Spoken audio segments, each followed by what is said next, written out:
বিএনপির ইতিহাস সেটা নাই। অর্থাৎ স্পষ্ট ভাষায় বলতে চাই, বিএনপিকে ভয় দেখিয়ে লাভ হবে না। বিএনপি আকাশ থেকেও হঠাৎ করে আসে নাই, মাটি করেও বের হয়ে যায়। বিএনপির ইতিহাস তিলে তিলে গড়ার ইতিহাস। আজকে ফিজি আইনুলকে যারা আক্রমণ করেছে, তাকে যারা আঘাত করে রায়গঞ্জ আবাসের উন্নয়নকে ব্যাহত করার চেষ্টা করছেন, স্পষ্ট ভাষায় বলতে চাই, আমরা বিএনপির নেতৃত্ব দেই। ইকবাল হাসান মাহমুদ টুকু বাংলাদেশের মধ্যে অনেক বড় মন্ত্রী, এবং আমরা বিএনপির নেতৃত্ব দেই। মাননীয় প্রধানমন্ত্রী আমাদেরকে চেনে, ফিজি আইনুলকে চেনে। যে কোনো সময় এই এলাকার উন্নয়নের জন্য তারেক রহমানের কাছে গেলে ফিরিয়ে দেবে না, ফিরিয়ে দেবে না। তাহলে আপনারা কি এলাকার উন্নয়ন চান না?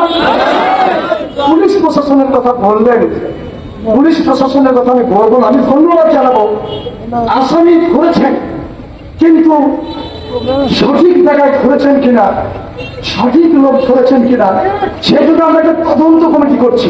যে পুলিশ তদন্ত করে, যেহেতু তাদের আইনি তদন্ত বাহিনী রয়েছে বেতনভুক্ত, সেই কারণে ওনারা তদন্ত করে সঠিক আসামিদেরকে গ্রেফতার করছে কিনা সেটার জন্য আমরা একটা তদন্ত কমিটি করেছি।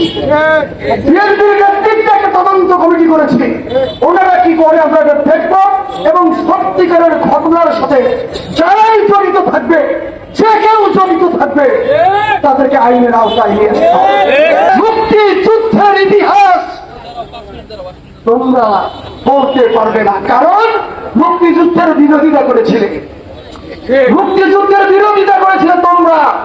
এবং 90 সালে যে গণ উত্থান হয়েছে, সেই 90 সালে বিএনপি ছিল, এবং বিএনপি আপোষ না করার কারণে এই দেশের জনগণ আপোষহীন নেত্রী দেশ নেত্রী বেগম খালেদা জিয়াকে ভোট দিয়ে নির্বাচিত করেছিল।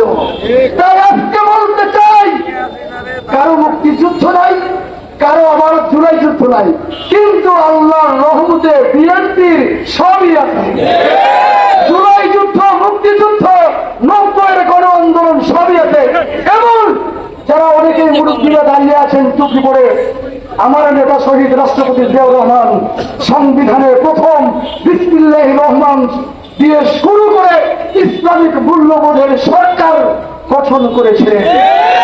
অতএব বিএনপির মধ্যে ইসলামিক মূল্যবোধ রয়েছে।